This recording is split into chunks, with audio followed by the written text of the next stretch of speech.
அப்போ அந்த சீன் எடுக்கிறப்போ உங்க ஃபீலிங் எப்படி இருக்குது? டைரக்டர் சொன்ன உடனே செஞ்சுட்டீங்களா?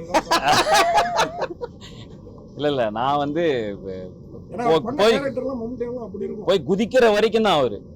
அதுக்கப்புறம் அவரை சார் நீங்க ரெஸ்ட் எடுங்க சார் அப்படின்னு சொல்லிட்டு அது வந்து அவரு வந்து ஆனா அவர் வந்து ரெடியா இருந்தாரு.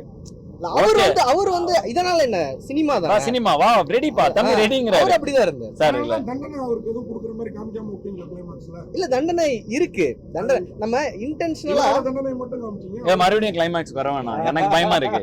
நம்ம இத என்ஜாய் பண்றதுக்கு. அப்புறம் ஒரு கேள்வி, இன்னைக்கு வந்து பேப்பர்ல பாத்தீங்கன்னா அக்யூஸ்தனம் பண்றதுல ஒரு 5 பேர் 4 பேர் பண்றாங்க. இந்த மாதிரி பெண்களுக்கு எதிராக இல்லை போல பொண்ணு அதில் பார்த்தீங்கன்னா நானும் பேப்பரை படிப்பேன். கார்த்திக்ங்கிற பேர் கண்டிப்பா இருக்கும்.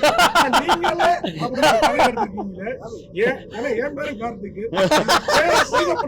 சார் நம்மலாம் கிளாஸ்ல படிச்சப்ப எல்லார் பேரும் ஒண்ணுதான் இருக்கும். நம்மளுது மட்டும் S Karthik, T Karthik, V Karthik நிறைய இருக்கும். ஆர்எஸ் கார்த்திகா நீங்க? அதான் அது வந்து எங்க பார்த்தாலும் தப்பு பண்ற இடத்துல இருக்குது, நல்லது பண்ற இடத்துல இருக்கு. கார்த்திக்ங்கிற பேர் நம்ம சரி நம்ம எந்த கார்த்தியா இருப்போங்கிறதுல நம்ம நல்ல கார்த்தியா. அது நம்ம ஃபர்ஸ்ட் ஆஃப் ஆல் உங்களுக்கு ஒரு பெரிய வாழ்த்துக்கள். நீங்க ஒரு பெரிய கேப்புக்கு அப்புறம் வந்து படம் பண்ணியிருக்கீங்க. ஒரு இந்த மாதிரி பீக்ல இருக்க புது ஹீரோஸ் வந்து ஒரு நல்ல கதை இறங்கினா மாசா இறங்கணும் அப்படின்னு நினைக்கும் போது இந்த ஒரு கதையை, ஒரு கருத்து சொல்ற கதையை செலக்ட் பண்ணி நடிக்கிறதுக்கு ரீசன் இருக்கா? ஏன்னா ஸ்டோரி வேற இல்லையா? கதை கேட்டிருக்காரா?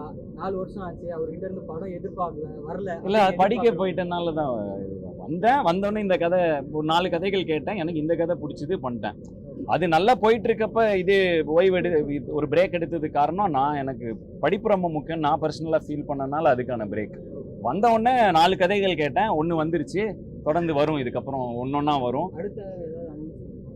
இது முடிச்ச உடனே இந்த படத்தோட முழுக்க இப்ப என்னுடைய மனசு எல்லாமே ஏன்னா ரொம்ப பிடிச்சி பண்ண ஒரு படம். நம்ம வந்து இதுதானே நாங்க இப்படிதானே வந்தோம். ஸோ இந்த அட் ஹோம் டர்ஃப்ல ஒரு கேம் ஆடுறப்ப நமக்கு அது ஒரு இதுல இருப்போம்ல, அந்த மனநிலையில இப்ப இருக்கேன். ஸோ இது எப்படி ரிசீவ் பண்றாங்க, இது என்ன ஆகும், இந்த படம் இது நல்லா இருக்கா, எல்லாருக்கும் பிடிச்சிருக்கா, அந்த மனநிலையில இருக்கிறதுனால கொஞ்சம் அடுத்து அது வந்து கிளாரிட்டியா இருக்காது. பட் திரும்பவும் நம்ம சந்திச்சு நம்ம அதை தெளிவா நான் அடுத்து என்னென்ன பண்றேன். பட் அதான் சொல்லிட்டேன், இதுக்கப்புறம் பிரேக்லாம் முடிஞ்சுது. இப்போ வந்து ஆரம்பிச்சாச்சு. ஃபர்ஸ்ட் அரண்மனை 4 இன்னைக்கு வந்து போஸ்டர்லாம் போட்டிருந்தாங்க. மிகப்பெரிய வசூல் ஒன்று பண்ணியிருக்கு. ஸோ அதனால வந்து அது முடிஞ்சு இப்போ பிடி சார் இன்னைக்கு ரிலீஸ் ஆயிருக்கு. தொடர்ந்து என்னுடைய அடுத்தடுத்த படைப்புகள். இதுக்கப்புறம் நெக்ஸ்ட் 3 இயர்ஸ் எனக்கு எந்த பிளானும் இல்லை. சினிமா தான். ஸோ தொடர்ந்து வந்துட்டே இருக்கும்.